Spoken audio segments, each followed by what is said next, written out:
Zia charitable trust দুর্নীতি মামলায় BNP chairperson Begum Khaleda জিয়াকে 7 বছরের দণ্ড থেকে খালাস দিয়েছেন হাইকোর্ট। সাজার বিরুদ্ধে খালেদা জিয়ার আপিল মঞ্জুর করে আজ বুধবার বিচারপতি একেএম আসাদুজ্জামান ও বিচারপতি সৈয়দ এনায়েত হোসেনের হাইকোর্ট বেঞ্চ এ রায় দেন।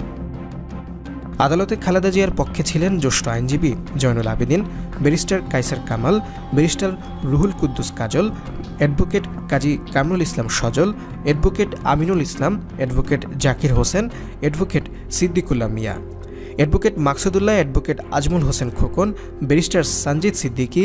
দুদকের পক্ষে ছিলেন অ্যাডভোকেট আসিফ হোসাইন। আদালতের শুনানি শেষে আইনজীবী ব্যারিস্টার কায়সার কামাল বলেন, দেশে আইনের শাসন প্রতিষ্ঠিত হওয়ায় খালেদা জিয়া ন্যায় বিচার পেয়েছেন। জিয়া চ্যারিটেবল ট্রাস্ট দুর্নীতি মামলায় খালেদা জিয়ার সাজার বিরুদ্ধে গত 20 নভেম্বর আপিল শুনানো শুরু হয়। তার আগে গত 3 নভেম্বর এ মামলায় খালেদা জিয়ার সাজার বিরুদ্ধে আপিল শুনানির জন্য নিজ খরচে পেপার বুক তৈরির অনুমতি দেন হাইকোর্ট। 2018 সালের অক্টোবর মাসে জিয়া চ্যারিটেবল ট্রাস্ট দুর্নীতি মামলায় খালেদা জিয়াকে 7 বছরের সশ্রম কারাদণ্ড দেওয়া হয়। একই সঙ্গে অন্য 3 আসামিকেও 7 বছরের সশ্রম কারাদণ্ড প্রদান করেছিলেন আদালত। খালেদা জিয়া সহ প্রত্যেককে 10 লাখ টাকা জরিমানাও করা হয়।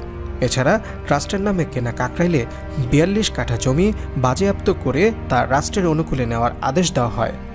পরে এ রায়ের বিরুদ্ধে আপিল করেন খালেদা জিয়া।